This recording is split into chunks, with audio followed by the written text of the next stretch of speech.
우리의 힘이 되신 성부, 성자, 성령 하나님, 우리가 삼위일체 하나님을 사랑합니다.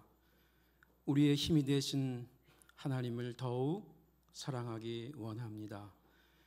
우리의 마음을 이어주시고 또 이어주셔서 예배 가운데, 찬양 가운데, 예물 드림 가운데, 모든 순서 가운데 우리 안에 사랑이 세워지게 하시고 성령의 열매가 맺혀지는 아름다운 예배 되게 하시고 주의 선한 뜻이 예배 가운데 임하여 주옵소서. 예수님 이름으로 기도드립니다. 아멘. 하나님의 집에 모인 성도 여러분들, 성령님의 평강이 함께 하시기를 원합니다. 오늘은 주일이면서 또 사경의 셋째 날, 또 마지막 날입니다.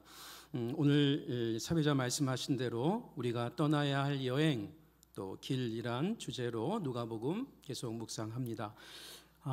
이 여행, 예수님께서 먼저 떠나가신 여행, 또 걸어가신 길입니다.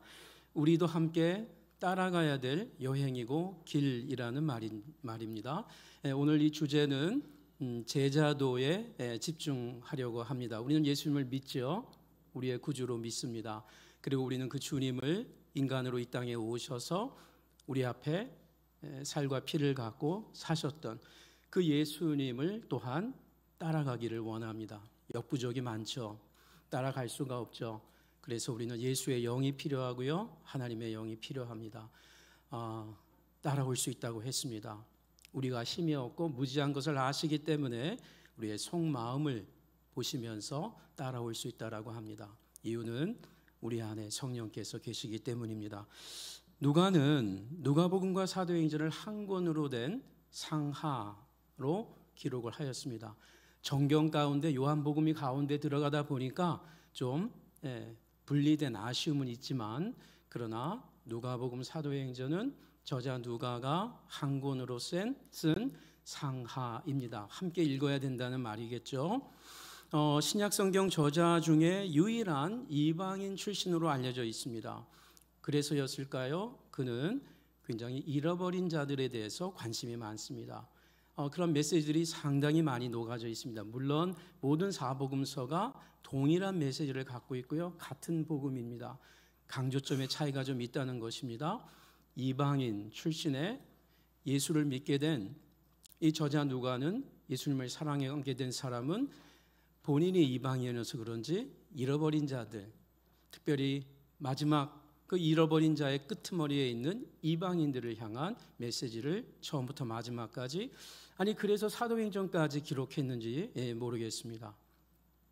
그런 점에서 저자 누가는 복음서에서는, 즉 누가복음에서는 예수님의 지상사역에 집중하고요, 그리고 사도행전에서는 제자들의 지상사역에 집중합니다. 그런데 한 권으로 된 책이라고 할 때에 예수님의 지상사역이 누가복음이고요, 예수님의 천상사역이 사도행전입니다. 지상에서 사역하는 예수님과 지상에서 계속 이어가고 있는 예수님의 제자들의 많은 병행 구조들이, 병행의 메시지들이 베드로와 바울을 중심으로 예수님을 어떻게 따라가고 있는지를 너무나 자연스럽게 보여줍니다. 이유는 누가가 만들어낸 책이 아니고 실제로 예수님의 길을 따라갔던 제자들이 많았기 때문입니다. 누가는 신약 성경 저자 중에 가장 많은 분량을 기록했습니다. 바울이 13개의 편지를 썼음에도 불구하고 누가복음이 가장 긴 신약 성경이고요, 그 다음에 사도행전, 그래서 이 누가복음, 사도행전 한 권으로 모든 신약 저자들 가운데 가장 긴 분량을 또 갖고 있는 저자이기도 합니다. 이 예수님의 지상사역과 제자들의 지상사역이 이 누가복음과 사도행전에는요, 구원복음을 향한 그런 지리적 서사로 잘 연결되어 있습니다. 그러니까 이 지리적 서사가 특별히 여행 길 구조를 갖고 있다는 말입니다. 복음서는 갈릴리에서 예루살렘까지 가는 직진입니다. 사실 요한복음을 보면 왔다 갔다 하는 게 맞습니다. 그런데 물론 누가복음만은 아니지만 마태, 마가, 누가는 예수님의 3년 사역을 직진합니다. 왔다 갔다 하는 것으로 소개하지 않고 갈릴리에서 사역을 시작해서 바로 예루살렘까지 가는 길입니다. 그런데 누가복음은 그것을 더 집중적으로 보여줍니다. 그래서 갈릴리에서 예루살렘까지, 사도행전은 예루살렘에서 로마까지 가는 길입니다. 여행 구조라는 것이죠. 여행의 길 구조를 잘 보여줍니다.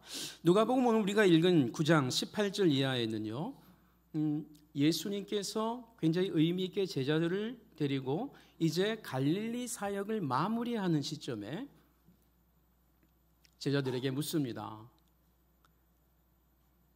너희들은 나를 누구라고 하느냐라고 묻습니다. 베드로가 제자들의 대표 성격으로 하나님의 그리스도입니다. 하나님이 보내겠다고 성경에 약속하신 바로 그 기름 부음 받은 자, 유일한 기름 부음 받은 자, 그 메시아, 헬라어로 그리스도, 바로 그분입니다. 예수님은 하나님이 보내신 마지막 종말의 구원자십니다를 고백했습니다. 예수님이 수용했죠. 그리고 거기에 한 가지 첨가를 합니다. 처음으로, 직접적으로.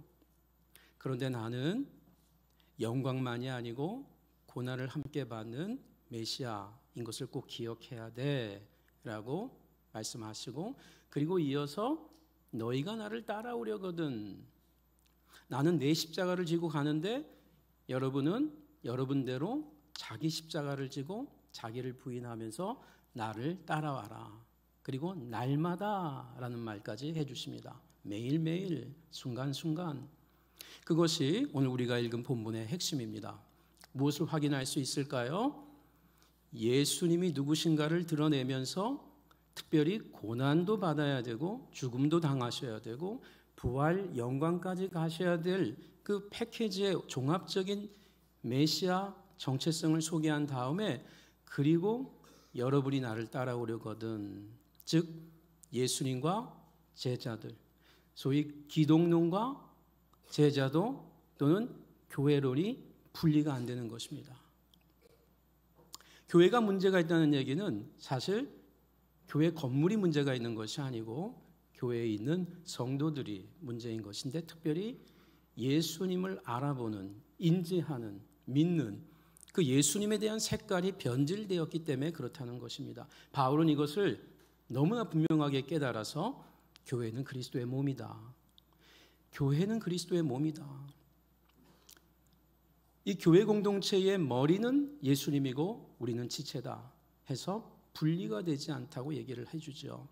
마찬가지입니다. 예수님의 말씀에서 나온 적용입니다. 바울의 적용입니다. 내가 누군지 알았니? 그렇다면 이제 너희들이 어떻게 살아야 되는 것도 이어지는 거야. 그것이 나를 따라오는 것이고 나를 믿는 자들이야. 그래서 고난과 영광의 내비게이션을 함께 찍고 내가 가는 길을 따라와라 라고 요청합니다. 고난받는 메시아, 이 개념은 그 당시 일반 유대인들만이 아니고 유대인이었던 예수님의 제자들도 상당히 당황스러운 개념이었습니다. 1세기 유대교 신앙과 그 정서의 가죽 부대에는 도무지 담을 수 없는 내용이었습니다. 이런 얘기가 가능할 거예요. 고난받는 메시아 개념은 오늘날 여러분이 좋아하는 커피숍에 가서 아이스 아메리카노 주세요. 그런데요, 뜨거운 아이스 아메리카노 주세요 라는 말이에요. 그럼 그 말을 들었을 때 상점에 있는 사람만이 아니고 주위에 있는 모든 사람들이 잘못 얘기한 거 아닌가? 무슨 말을 하는 거지? 뭐라고 그러셨어요? 뜨거운 아이스 아메리카노를 저한테 주세요. 그런 말도 안 되는 말이 유대인들에게는 고난받는 메시아라는 개념이에요. 안 들어오는 것이죠. 그런데 이것이 없었는가? 성경에 여기저기 있습니다. 이사야 53장만이 아니고 여기저기 있습니다. 모든 성경이 나의 죽음에 대해서 얘기한다라고 말할 만큼 여기저기 있습니다. 그런데 그게 안 보이는 거예요. 안 다가오는 거예요. 왜 그랬을까요? 700년 넘는 이스라엘 역사 가운데, 나라를 빼앗긴 역사 가운데 그들이 기대하는 메시아는 점점 좁혀지고 선택적으로 이해가 됩니다. 성경을 읽어나갈 때 읽고 싶은 본문만 보이게 되는 거예요. 이해가 됩니다. 우리가 뭐라고 하기 이전에 너무나 이해가 됩니다. 10년도 아니고 50년도 아니고 100년도 아니고 500년도 아니고 800년이 다 돼가는 그 마당에 동일한 성경을 읽을 때마다 그들은 어떤 메시아를 기대하게 되냐면 힘 있는 메시아, 헬라 제국을 무너뜨리는 메시아. 헬라가 무너졌습니다. 로마 제국을 무너뜨릴 수 있는 메시아, 힘 있는 메시아를 그들은 믿고 있었어요. 실제로 힘이 있는 메시아가 오신다고 했거든요. 그러다 보니까 이 고난받는 메시아 본문은 삭제가 되어버린 겁니다. 본의 아니게. 율법이 자신들을 의롭게 지켜준다라고 믿었기 때문에 그들은 자신들을 위해서 죄 용서를 주실 메시아, 우리를 위해서 연약해질 메시아, 그 메시아는 사라져버리고 우리는 율법으로 의롭게 될 수 있고 그 율법 지키면 돼. 대신에 우리는 걱정하지 마시고 로마 제국 무찔러 주세요. 저 이방 민족 무찔러 주는 메시아가 오시면 됩니다. 라는 그 기대로 집중했던 겁니다. 성경을 편식해서 선택적으로 믿었던 거죠. 그래서 고난의 메시아 성경 구절을 그냥 본의 아니게 눈 감고 부정해버린 겁니다. 평생 아내를 모질게 대하던 남편이 갑자기 쇼크를 일으켜서 쓰러졌습니다. 아내가 놀래서 119를 불러서 병원에 갔습니다. 그리고 병원에 있는 바퀴 달린 의자에 앉히고 응급실로 갔습니다. 의사가 진단을 했습니다. 못 깨어납니다. 심장은 뛰고 있는 것 같은데 못 깨어납니다. 그리고 최종적으로 사망한 것 같습니다. 그래서 그 침대 달린 의자에 흰 헝겊을 두르고 영안실로 움직이려고 하는데 남편이 깨어났습니다. 손을 움직입니다. 분위기가 이상합니다. 옆에 아내가 있습니다. 아내 손을 잡았습니다. 아내가 뭐라고 했겠어요? 의사가 죽었대잖아. 의사가 죽었대잖아. 왜 일어나려고 그래? 깨어난 거를 받아들이고 싶은 거 아니에요. 그렇죠? 깨어난 것을 인정하고 싶지가 않은 거예요. 고난의 메시아를 인정하고 싶지 않은 것과 무엇이 다르겠습니까? 그렇다면 오늘 우리가 물어볼 것이 있습니다. 나는 지금 어떤 예수님을 알고 있는가, 믿고 있는가? 동시에 성경이 말하는 예수님을 나는 편식 없이 계속 업그레이드가 되고 있는가? 그분을 계속 믿고 따라가고 있는가? 성경을 읽지만 혹 부담 없이 내가 읽고 싶은 본문만 읽으면서 신앙생활하고 있는 것은 아닌가?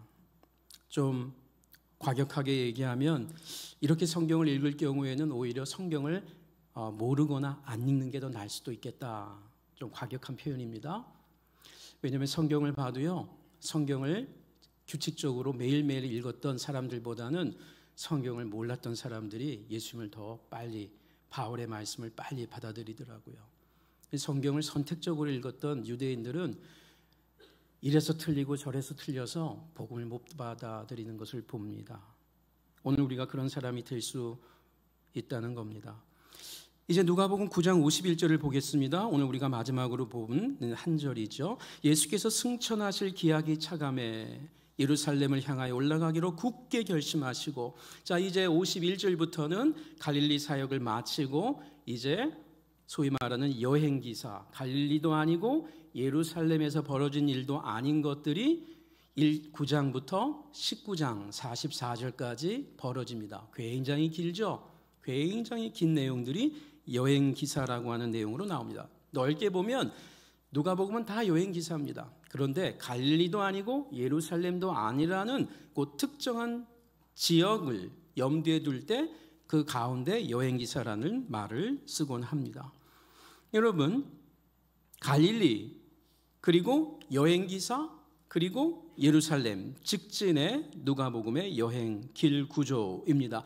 여기서 예수님이 누구신가를 보여주는데 예수님이 길을 가면서 자신이 누군가를 보여준다는 거예요. 길을 가면서 길을 가르쳐 줍니다.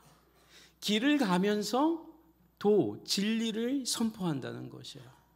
여러분, 이 그림이 조금 더 다가오면, 성경을 좀 더 의식 있게 읽은 분이라면 이 여행 모티프가 구약 성경에도 분명히 있는데 하면서 구약 성경이 떠오릅니다. 어디죠? 특별히 출애굽기입니다. 출애굽기는 어떤 구조로 되어 있죠?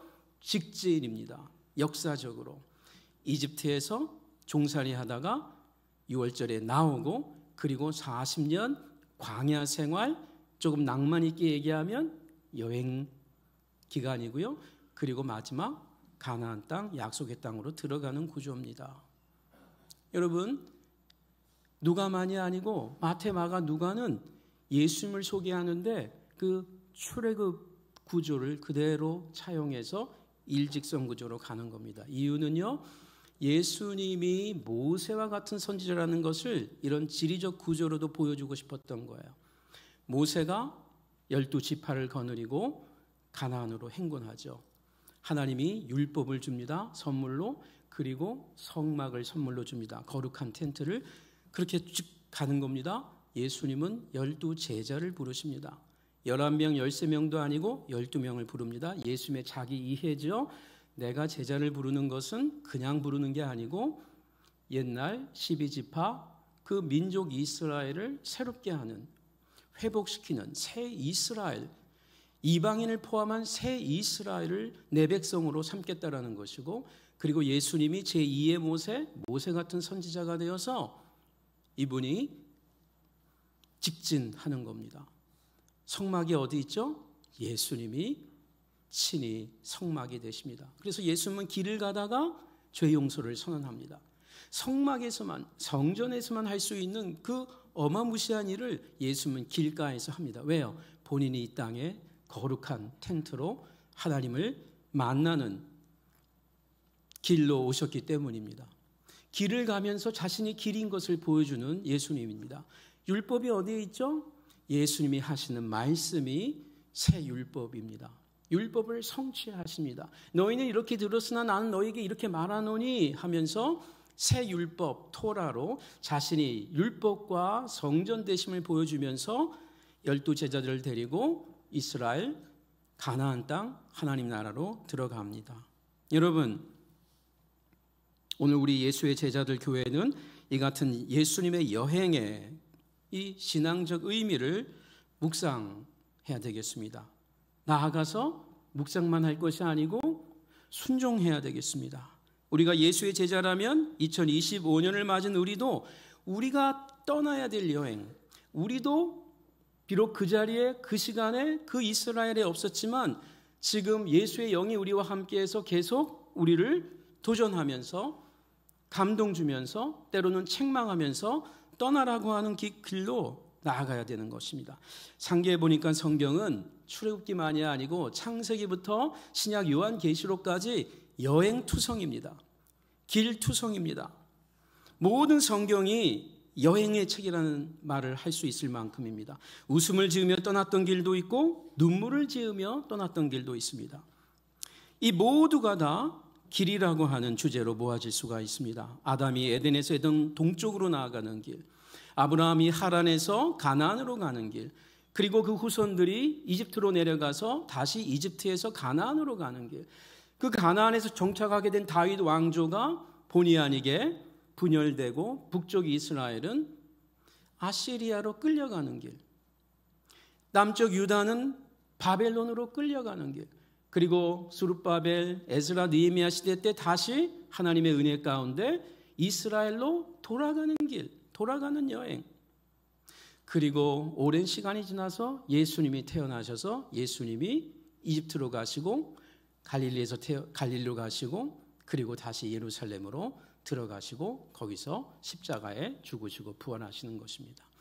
그 길을 본 제자들이 예루살렘에서 유대로, 사마리아로, 그리고 갈라디아로, 마게도니아로, 아가야로, 그리고 로마까지 그 길을 확장해서 가고 있습니다. 그 길이 교회사 가운데 영국으로, 프랑스로, 독일로, 그리고 미국으로, 미국에서 아프리카로, 아시아로, 한국으로, 한국에서 평양에서 부산으로, 부산에서 고려교단이 고려교단에서 서울중앙교회가, 서울중앙교회에서 여러분의 부모님들이, 선조들이, 그리고 지금 여러분들이 이 자리에 있습니다.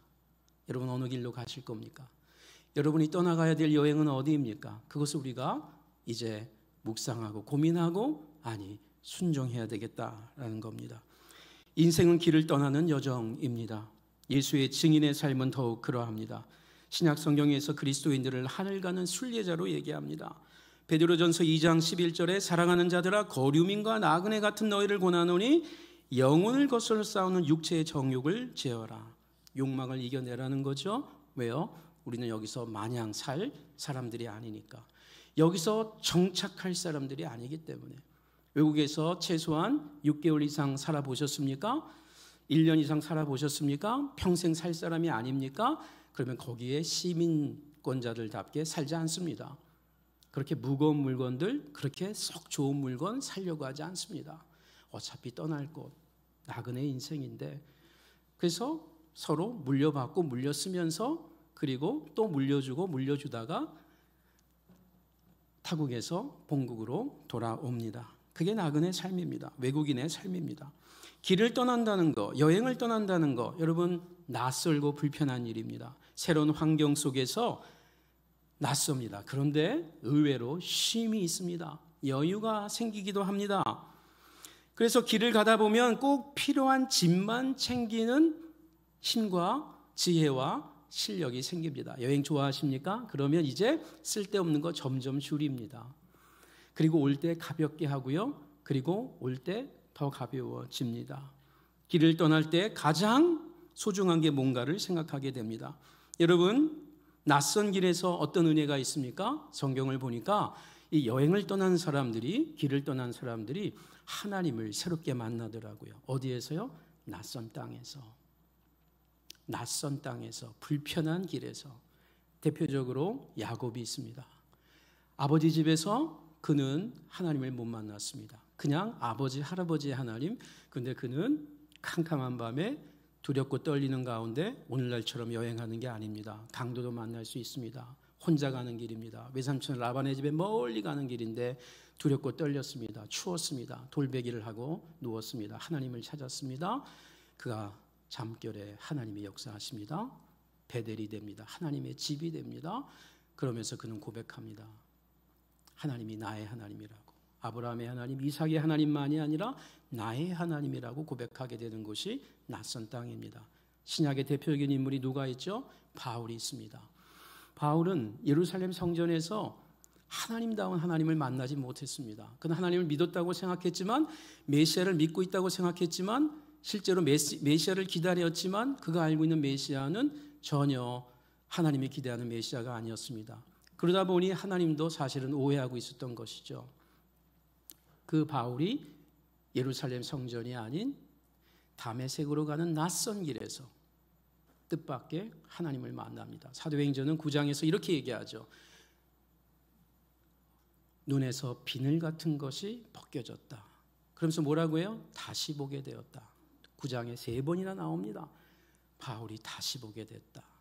하나님을 다시 보고 성경을 다시 보니까 구약 성경이 되어버리고 메시아도 다시 믿게 됩니다. 옛날의 메시아가 아니고 새로운 메시아를 깨닫게 됩니다. 십자가에 못 박힌 예수가 메시아라는 것을 믿게 됩니다. 어디에서요? 낯선 땅에서. 역설적이지 않습니까? 그렇다고 여러분, 제가 여러분에게 서울중앙교회를 떠나라는 말은 아닙니다. 익숙한 곳에서 떠나시라는 얘기입니다. 우리가 떠날 여행길은 어디입니까? 일본입니까? 태국입니까? 우간다입니까? 가능합니다. 올해 여러분이 떠날 길은 저는 이렇게 제안하고 싶어요. 지금 있는 자리보다 조금 더 불편한 자리, 지금 있는 잠보다 조금 낯선 곳, 그러면 충분하다고 봅니다. 그런 길들을 가다 보면 더 멀리 갈 수 있습니다. 자주 말을 나누지 못했던, 함께 살지만 자주 말을 나누지 못했던 혹 가족이 있다면 올해는 조금 더 밥 먹었니? 그만 자자? 뭐 이런 이야기보다는 내 이야기부터 하면서 내 이야기 좀 들어볼래? 나 네 나이 때는 이런 생각했는데 넌 지금 어떻니? 하면서 부모 자식 간에 이전에 없었던 낯선 대화를 좀 시작해 보시기 바랍니다. 부부 간에, 그리고 성도 간에 잘 모르는 사람, 아니 알았지만 좀 서먹해진 성도가 있다면 먼저 다가가서 이야기를 해보시면 그게 우리가 떠날 수 있는 아름다운 길이라고 저는 믿습니다. 필요한 것은 내가 한 걸음 더 미소를 짓고 나아갈 수 있는 길이라면 그 길은 오늘 우리 예수 증인이 나아갈 수 있는 아름다운 여행의 출발점이라고 믿습니다. 예수님을 인격적으로 만난 제자들이 인생의 새로운 길을 나서게 될 때 복음서가 반복적으로 보여주는 표현이 있습니다. 누가복음만은 아닙니다. 그런데 누가복음에서 잘 보여주죠. 버리다 그리고 따르다입니다. 이 두 가지 단어가 커플링으로 나옵니다. 버리다, 따르다. 내려놓다, 따르다. 뭘 내려놓죠? 내 것을, 우리 것을. 성경은 과장합니다. 모든 것을. 그리고 누구를 따르죠? 예수를. 누가복음 5장 11절이죠. 그들이 배들을 육지에 대고 모든 것을 버려두고 예수를 따르니라. 28절에 나를 따르나 하시니 그가 모든 것을 버리고 일어나 따르니라. 모든 것을 버렸다는 것은 과장법입니다. 성경에 과장법이 많이 나옵니다. 구약은 더 많이 나옵니다. 그 당시 고대 근동과 헬라 시대의 어법입니다. 눈을 빼버리라고 합니다. 메시지가 있죠. 여러분, 바나바가 모든 걸 버리지 않았습니다. 소유를 여전히 갖고 있습니다. 그러다가 적절한 때에 자기의 재산을 초대교회의 예루살렘 교회 사도들 앞에 내려놓습니다. 모든 것을 버렸다라고 하는 말에 메시지가 분명합니다. 그건 뭐냐 하면 내가 붙잡고 있었던 거면 충분합니다. 이것 없으면 안 된다고 생각하는 거, 그 하나로도 모든 것이 될 수 있다는 말입니다. 여러분, 오늘날 여러분에게, 청년들에게는 그래도 이 정도 연봉은 돼야 내가 취직을 하는 거야 라고 하는 거, 그거 여러분의 모든 것이 될 수가 있어요. 저 정도의 사람은 돼야 내가 결혼해야지, 그거 여러분의 모든 것이 될 수가 있어요.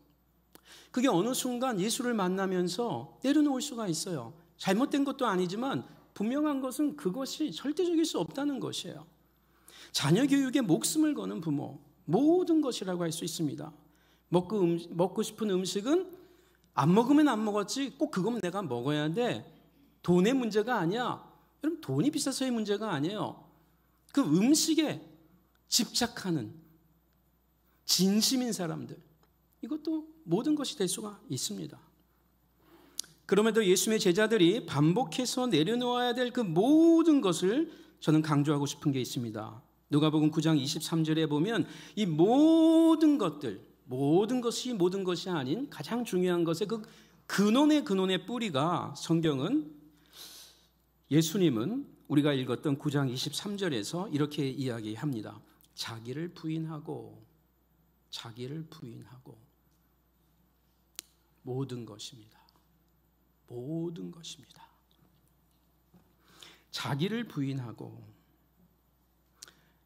이게 한 번 하고 끝나는 문제가 아니기 때문에 작년 했다고 되는 문제가 아니니까 날마다 매년마다 하라고 주님은 말씀합니다. 그리고 자기 십자가를 지는 것을 확인해 보라라고 합니다.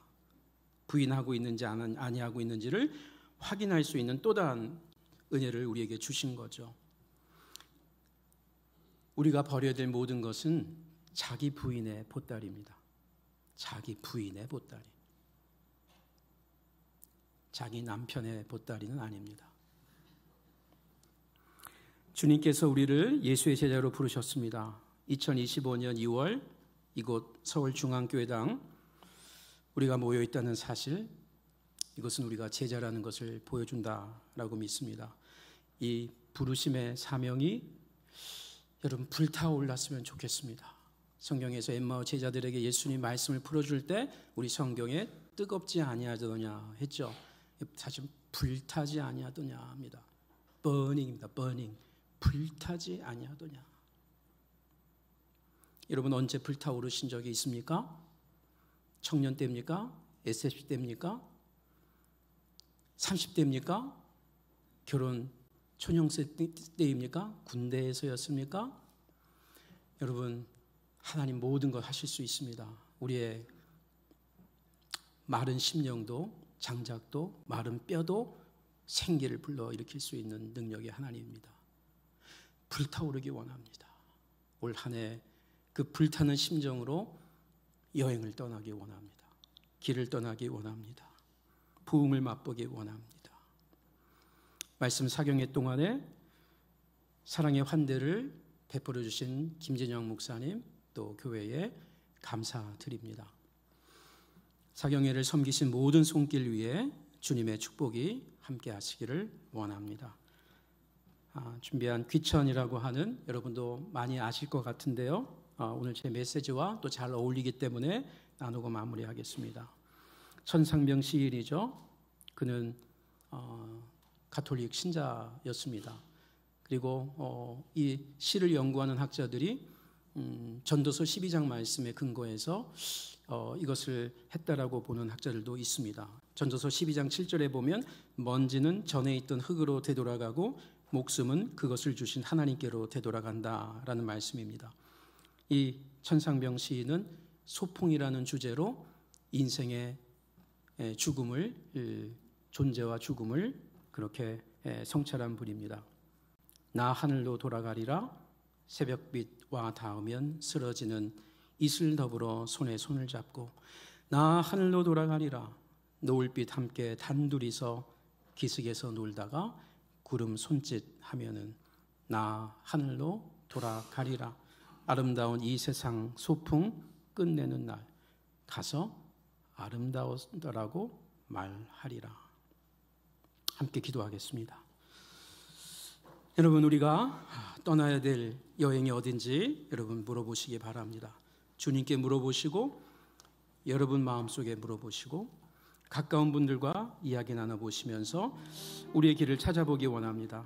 어느 길로 가든 우리는 예수님을 믿기에 예수님 먼저 가신 길을 갑니다. 아니, 예수님을 따라갔던 우리의 선배들을 따라가기를 원합니다. 그렇다면 우리가 예수님을 잘 알아야 되겠습니다. 잘 믿어야 되겠습니다. 우리가 믿는 예수님, 어떤 예수님으로 지금 색깔 지어져 있습니까? 고난의 예수님입니까? 침묵의 예수님입니까? 그렇다면 우리가 침묵을 배우기 원합니다. 담대하신 예수님이었습니까? 그렇다면 우리가 그 예수님의 향기가 우리의 가운데 나타나기를 원합니다. 우리가 그리스도의 편지가 아닙니까? 버릴 것이 무엇인지. 여러분, 우리 어떻게 떠나야 됩니까? 익숙함에서 떠나기 원합니다. 안전지대를 이제 조금 벗어나기 원합니다. 낯설지만 불편하지만 중심부가 아닌 우리 교회가 주변으로 더 나아가기를 원합니다. 낯선 곳으로 자꾸 나아가기를 원합니다. 그곳에 주님이 계시기 때문입니다. 함께 기도하겠습니다. 주님, 우리를 도와주십시오. 주님, 우리를 불쌍히 여겨주십시오. 주님, 우리도 여행하고 싶습니다. 우리도 떠나고 싶습니다. 우리도 주님과 함께 그 가신 길을 맛보기를 원합니다. 주님, 우리에게 주님 믿는 기쁨을 회복시켜 주시고, 우리 가운데 심령이 뜨거워지게 하여 주시고, 주일이 기다려지게 하여 주시고, 이곳으로 올라오는 길이 가벼워지게 하시고, 섬김이 기쁨이 되게 하여 주시고, 이웃 성도들과 대화함이 기다림이 되게 하여 주시기를 원합니다. 하나님, 낯선 곳으로 가서 그곳에 우는 사람들을 보기를 원합니다. 안전지대를 찾지 아니하고 낮은 지대로, 불편한 지대로 가기를 원합니다. 내 눈에 비늘 같은 것이 벗겨지기를 원합니다. 주님, 서울중앙교회에 그러한 은혜가 올 한 해 풍성하게 있도록 매 주일마다 주님이 말씀하여 주시고 우리를 기경하여 주시옵소서. 예수님 존귀하신 이름으로 기도하옵나이다.